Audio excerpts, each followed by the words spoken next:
Welcome to the American Dream. We're going across the nation to find out what's going on in different real estate markets in the country. We're going into Las Vegas. I've got a special guest with me, Randy Hatada. He's a realtor, broker, and owner of Expand Realty and Property Management. Randy, thanks again for being here with us. Oh, it's my pleasure, Kara. Thank you. Of course. We've got great topics today. Randy, I want to know a little bit about what's going on in the real estate market in Las Vegas as a whole right now.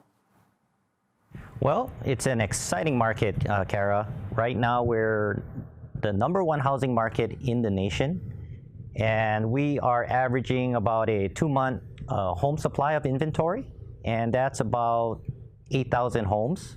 And opposed to 2011, we've had 7.5 months of inventory and 27,000 homes in the market.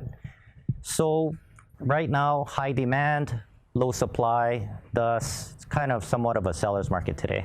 It sounds like it. In a seller's market and with such a booming economy, we are going to run into issues. Tell me about what's going on with appraisals. What are the concerns in the industry right now, and how exactly do appraisals work, and what are the issues with them?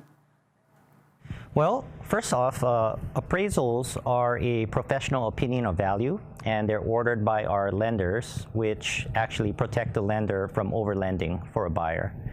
And a lot of the issues that we're running across with appraisals come twofold. The first issue that we're having to overcome is a lot of appraisers don't take into account upgrades.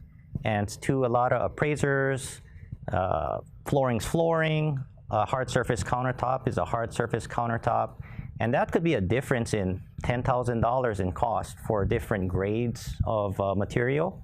And so that's one aspect. The second aspect is that appraisals are opinions by a professional, and these opinions are based on factual data, past history. We call them comparables or past sales.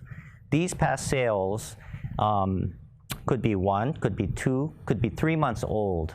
And here in Las Vegas, we're appreciating at about 10, 11% per year on average. So what that means is that if an appraisal uses a comparable that may be 3 months old, that might be 3% in appreciation that we may be missing. And a lot of appraisers today don't take into account that appreciation factor from past history to today's value. And so in the end, sometimes we'll end up with what we call an appraisal issue. And that's something that buyers agents and sellers deal with on pretty much a daily basis here in Las Vegas. Wow, I want to go back to that 10 to 11% appreciation. That's astounding. So it sounds like you have a lot of buyers that want these properties that's going to keep driving the market up. So I can imagine you have some frustrated buyers. Why are buyers' offers not getting accepted over others? Well, it's a tough market. Again, we don't have enough inventory for all the buyers that want to move or purchase in Las Vegas. I think a lot of buyers agents just have to go back to the ground roots and actually pick up the phone, interact with the listing agent, and basically gain their confidence on why their offer should be the one being accepted. A lot of people today are just simply putting together offers, sending an email, and expecting to get accepted. In my opinion, the human element goes a long way. Another issue is, just like we talked about the appraisal concerns, these appraisal concerns is a big deal, because when you get into a listing agent or a seller's head, they're looking at 2 things when they review offers.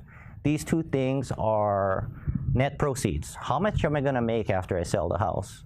And the second thing is the strength of the offer.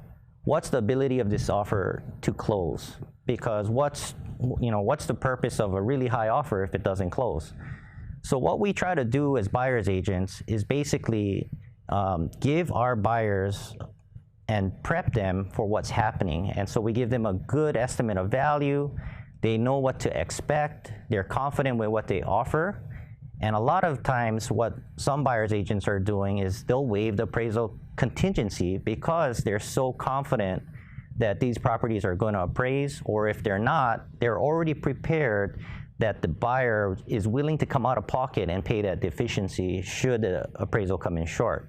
The second strategy that a lot of buyers agents do is they'll put out a a appraisal contingency up front and basically say, well, in the case of an appraisal shortage, my buyer is willing to come out of pocket up to X amount, and that way the seller doesn't have to be concerned about taking an offer too high, because the probability of it closing now that the buyer's already going to kick in out-of-pocket money to cover that deficiency is pre-negotiated, and it just makes that buyer's offer really strong. And again, that's a good strategy that buyers are using without upping price. Awesome. Well, Randy, this is a lot of great information on appraisals and buyers in general in the Las Vegas market. So thank you so much for sharing with us on the American Dream. We'll see you next time. Oh, thank you, Kara. Thanks so much for watching. We'll be right back with more of the American Dream.